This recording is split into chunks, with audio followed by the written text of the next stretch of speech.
সকালবেলা খাওয়া-দাওয়া শেষ করে পুরান বাজার এসেছিলাম একটা গিফট কেনার উদ্দেশ্যে। তো আসার পরে তো এই মগগুলো দেখে আমার কাছে খুবই ভালো লাগছিল। খুব সুন্দর, সুন্দর মগ। দোকানটা অনেক ছোট, তবে এর ভিতরে যে সমস্ত জিনিসগুলো ছিল খুবই ভালো লাগছে দেখতে, ইউনিক জিনিস। আমার একটা অভ্যাস কি, একটা জিনিস কিনতে আসলে মানে সব জিনিসের প্রতি চোখ যায়। তখন মনে হয় এটাকে যদি কিনতে পারতাম, ওটা যদি নিয়ে যাই ভালো হতো, এরকম অবস্থা। হাতে বেশি সময় ছিল না। খুবই অল্প সময় নিয়ে গিয়েছিলাম। কারণ এখান থেকে আমার আরও অনেক জায়গায় যেতে হবে। তাই আরকি আপুকে সাথে নিয়ে গিয়েছিলাম। তারপরে একটা গিফট পছন্দ হলো, সেটা এখানে র‍্যাপিং করা হচ্ছে। এই গিফট নিয়ে আমার আবার যেতে হবে সেই কনের সাথে পার্লারে। তাদেরকে পার্লারে দিয়ে আসতে হবে। তো তারপরে পুরান বাজার থেকে এখন যাচ্ছি।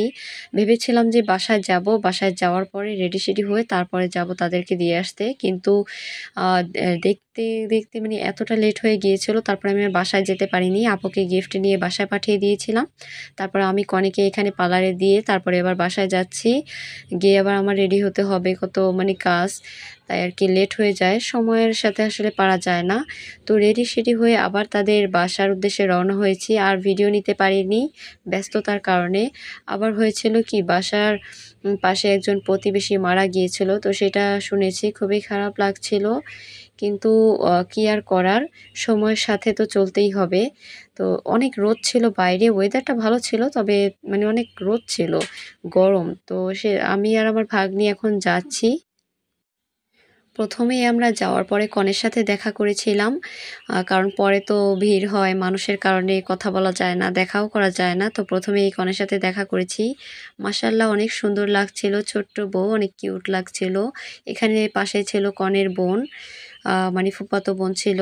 তো তারপর সে বসেছিল, তাকে ভিডিও করে তারপরে আমরা খাওয়ার জন্য উপরে চলে আসি। যেহেতু ছাদেই সমস্ত অ্যারেঞ্জ করা হয়েছিল। তো আজকে মানে রোদ ছিল কিন্তু ছাদে একটু বাতাস ছিল, তো ভালো লাগছিল। আবার ফ্যান ছিল। তো তারপরে খাওয়ার জন্য টেবিলে অপেক্ষা করছিলাম। খাবার আসতে একটু লেট হয়েছিল, যেহেতু ছাদে নিচ থেকে খাবার আনতে হয়। তো প্রথমেই ডাল দেওয়া হয়। আমাদের এখানে প্রতিটি বিয়েতেই প্রথমে ডাল দেওয়া হয়, তারপরে রোস্ট। মানে এটা বলা যায় আমাদের এখানের একটা ঐতিহ্য। তো খাবার মোটামুটি অনেক মানে মজাই ছিল। তবে রোস্টটা একটু বেশি ফ্রাই করা হয়েছিল। কিন্তু খেতে ভালোই লেগেছে। তারপরে অবশেষে পায়েস দেওয়া হলো সবকিছু শেষে। আর ভিডিও নিতে পারিনি। তো বাসায় যাওয়ার সময় নিচে আবার দেখছিলাম এখানে পান নিয়ে বসেছে। তো সেইখান থেকে ছোট বোন একটা পান নিল। সেই পানের সাথে চুন, তারপর হচ্ছে সুপারি, জর্দাও নিয়েছিল। আসলে এই মসলাগুলো দিয়ে সে কখনো খায়নি, তারপরও নিয়েছে। আমি মানে আসলে মসলা দিয়ে পান খেতে পারি না। পান খাওয়ার পরে মুখের মধ্যে যেন কেমন লাগে, মানে ভালো লাগে না। তারপর একটা পান নিয়ে তারপরে বাসার উদ্দেশ্যে রওনা হয়েছি। তো আজকের ভিডিওটা এই পর্যন্তই। সবাই ভালো থাকবেন। আল্লাহ হাফেজ।